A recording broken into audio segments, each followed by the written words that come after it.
Seguimos, estamos en la mesa de este viernes 23 de marzo del año 2018 con un ojo puesto en la tele.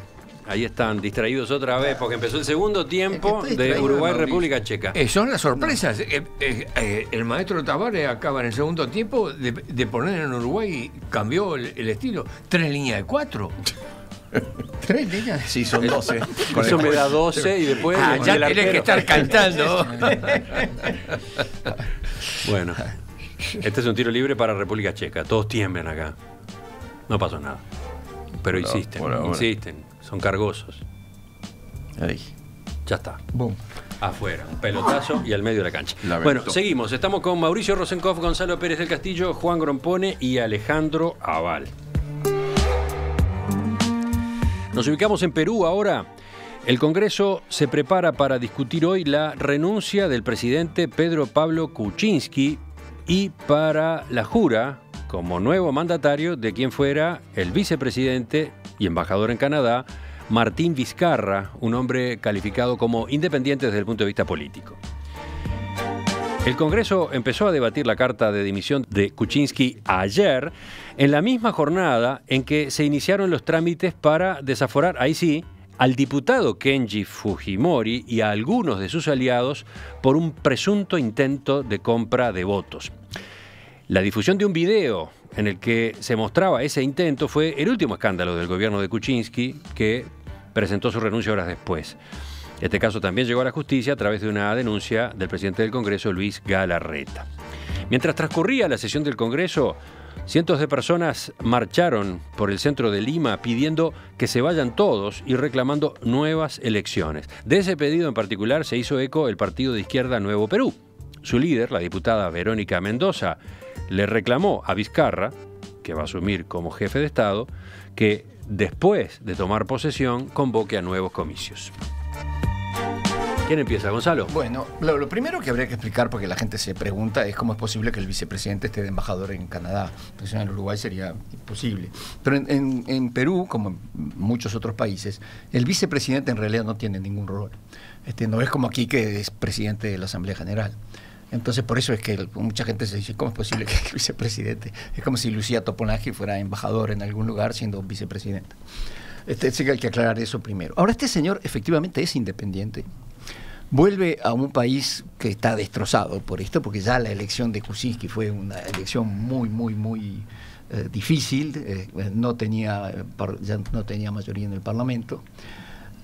Y este señor va a tener que formar un gabinete. No tiene gente, repito, es independiente, no es que tenga un partido político atrás y gente. No va a tener mayoría parlamentaria. Yo creo que esto es la venganza del fujimorismo, porque mismo la forma en que va a caer, en que cae Kuczynski, y la forma en que cae el propio Kenji Fujimori, que es opuesto a Keiko, ¿no? Que es la verdadera líder del fujimorismo hoy día. Es una venganza, porque esto es una repetición de lo que hizo Montesinos y de aquellos videos que trajeron la caída de Fujimori. Así que es una dulce venganza para el fujimorismo, pero es un problema muy serio para el Perú. Y yo no sé si no es la mejor solución llamar a elecciones nuevamente, porque este hombre no va a poder formar un gobierno que pueda gobernar el Perú, que es un país muy complicado. Y si llama Alejandro, acércate al micrófono. Va a ser la hija de Fujimori la que salga. No lo sé, porque ahora después hablamos de Odebrecht, pero mirá que ella también está tocada por lo de Odebrecht. Sí, pero muy poquito. El hermano está más tocado porque lo quieren desaforar ahora. Sí. Pero no sé, yo... Pero por la compra de diputados, Alejandro, no por Odebrecht. Oí o leí algo acerca de cuáles eran en este momento los estados de ánimo que había con respecto al... Ahora, además de la distracción del partido, está la distracción de los celulares. Sí. Con respecto a la opinión de la gente sobre Fujimori en Perú en este momento, y resulta que algo así como, no me acuerdo las cifras exactas, pero algo así como el 50% dice que en realidad más bien que fue un buen gobierno que consiguió derrotar a Guzmán y toda la gente que hacía el Sendero Luminoso, que puso orden en Perú, y en cambio siguen hablando mal nada más que un 40%, un 35%, eso es horrible. Es verdad. Por eso digo, imagínate. Sí, bueno, pero si hacen elecciones.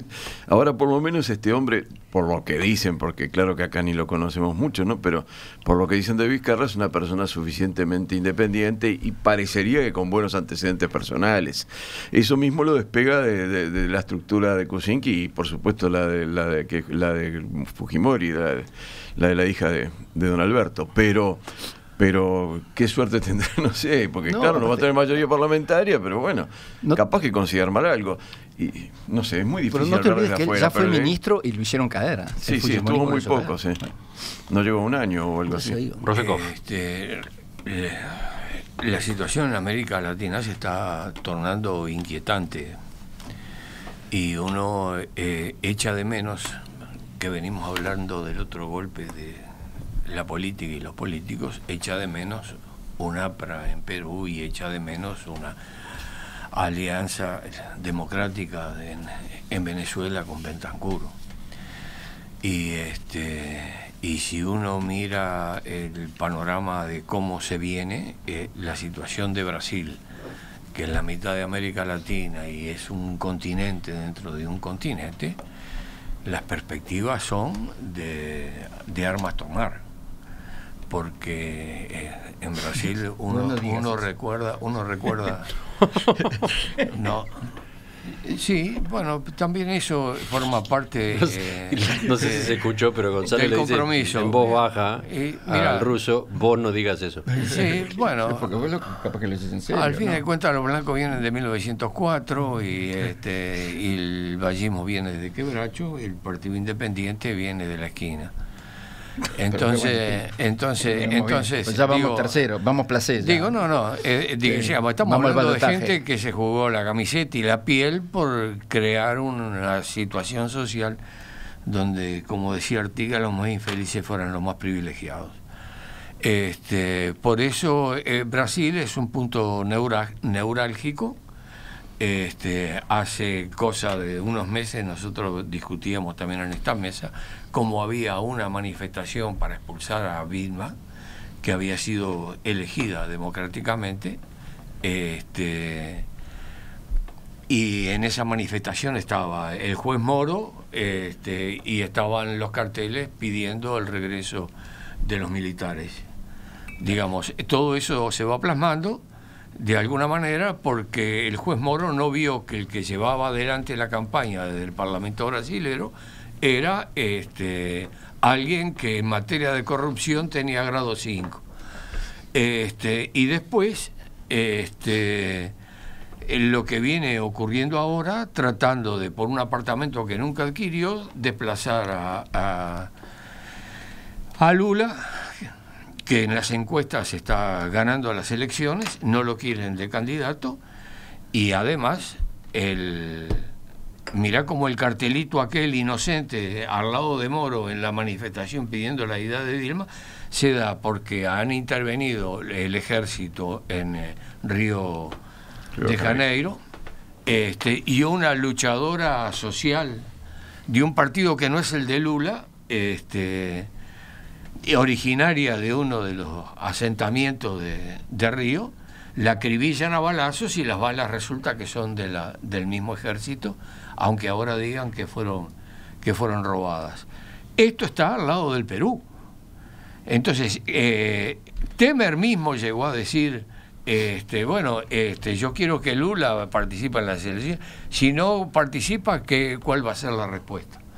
Y la respuesta también es política y cada cual verá cómo defiende a los suyos, a su gente y a su país. Y en Perú está pasando que no ves ninguna perspectiva, ninguna organización, ningún frente, ningún movimiento que de alguna manera garantice que adelantando las elecciones o manteniendo al embajador de Canadá puedan mejorar las cosas. La salida parece Argentina. Liberaron a Echecolás, que es un torturador y desaparecedor de niños, y ahora tenés el mismo panorama y vamos a ver qué proyecciones tiene todo esto. Hay que estar alerta. Juan.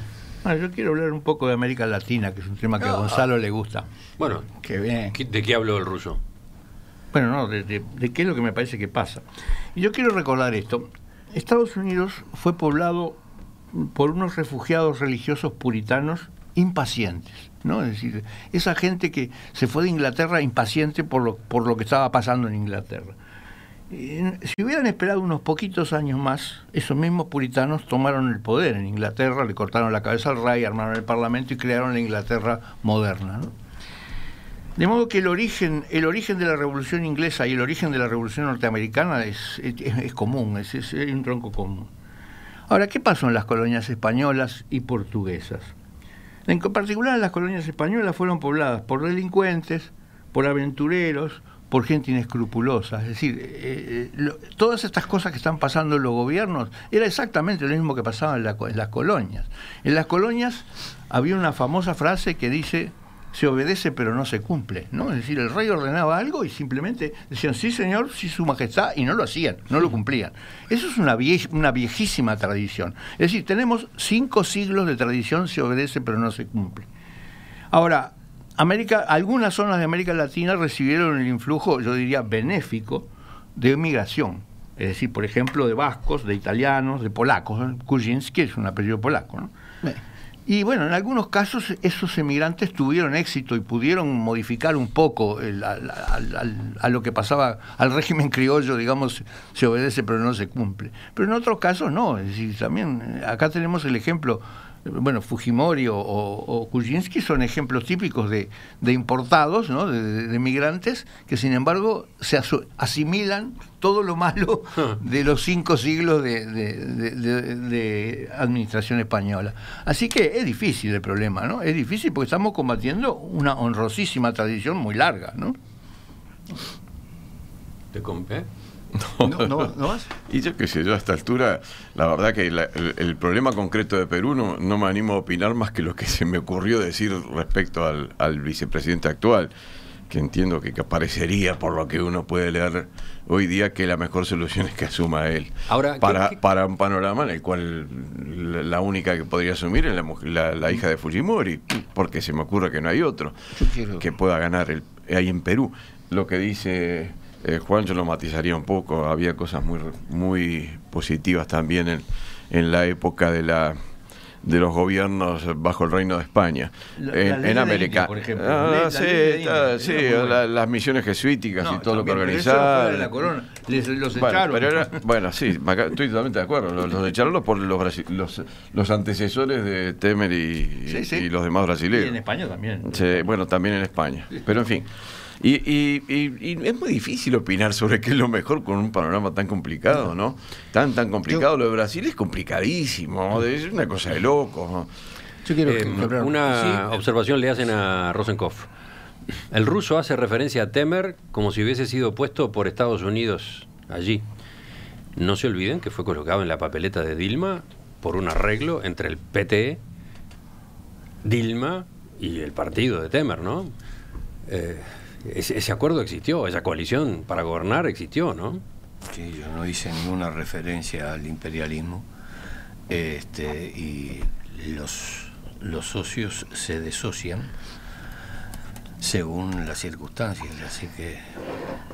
Después hay otro que critica a Juan, o mejor dicho, se sorprende o se impresiona por lo dicho por Juan. Bastante racista el comentario del ingeniero. No es racista, es cultural. Crompone, ¿quiénes poblaron Australia? Pregunta. También delincuentes, sí, absolutamente. Sí. Y es un caso rarísimo, diríamos, es una excepción increíble que Australia haya salido adelante, ¿no? Sí, mira que eran delincuentes, robabas una gallina y te daban como 3 años de cárcel, o irte para Australia si iban para Australia. No, tampoco eran así delincuentes. Pero yo quiero quebrar una lanza por América Latina en este sentido. Yo personalmente, a mí Lula me cae simpático, Kuczynski no tanto, como persona digo, pero no creo que ninguno de los dos sea una persona intrínsecamente corrupta. No lo creo. Más bien creo que en América Latina es muy difícil gobernar. Ahora tú, Juan, le das la culpa a los latinoamericanos, pero yo te voy a dar estas cifras. No, a la administración española. Bueno, sí, de acuerdo, pero lo que nosotros heredamos. Pero mirá estas cifras. está Odebrecht, que es una compañía, no es la única. Y si Odebrecht actúa de la manera en que actúa, es porque la competencia actúa más o menos igual, porque estas cosas, pues no pagas las coimas que pagás, que ahora te voy a nombrar algunas, si sos el único que está haciendo estas cosas. Sin duda. Mira Odebrecht. En Ecuador, 33 millones de dólares de coimas. Cayó Jorge Glass, que era el ex vicepresidente. En Panamá, 50 millones de dólares de coimas. Cayó el presidente Ricardo Martinelli. Colombia, 11 millones de coimas. Cayó el senador Bula. En Perú, ahora lo de Kuczynski. En Brasil están denunciados Lula y Temer. Hay 12 países más que están en esto. Es decir, esta compañía privada, ante estos gobiernos que frente a estas compañías son débiles, porque esa es la verdad, la crisis del Estado-Nación significa también eso, que estas compañías tienen el poder de manejar este dinero y de comprar voluntades. Ahora, lo dijo el presidente Mujica en una conversación con Lula, y Lula le confesó que él, para poder manejar el Brasil, tenía que comprar votos en el Parlamento, y Mujica lo largó al aire. Pero digo, yo sinceramente creo que posiblemente lo que tenga que hacer si quiere gobernar. Entonces, es terrible, pero no es porque la gente o los gobernantes que llegan o la clase política sea particularmente débil es porque están lidiando con este tipo de cosas, que están lidiando con estas compañías sueltas que nadie controla, y con la crisis del multilateralismo y con la crisis de los organismos internacionales que ya nadie le da pelota. Estas compañías campean, hacen lo que se les da la gana. Bueno, en Perú también tuvo algo que ver lo de que Kuczynski no tenía la mayoría parlamentaria. Los que se le imputa no es haber comprado votos para favorecerse personalmente desde el punto de vista económico, sino para poder gobernar.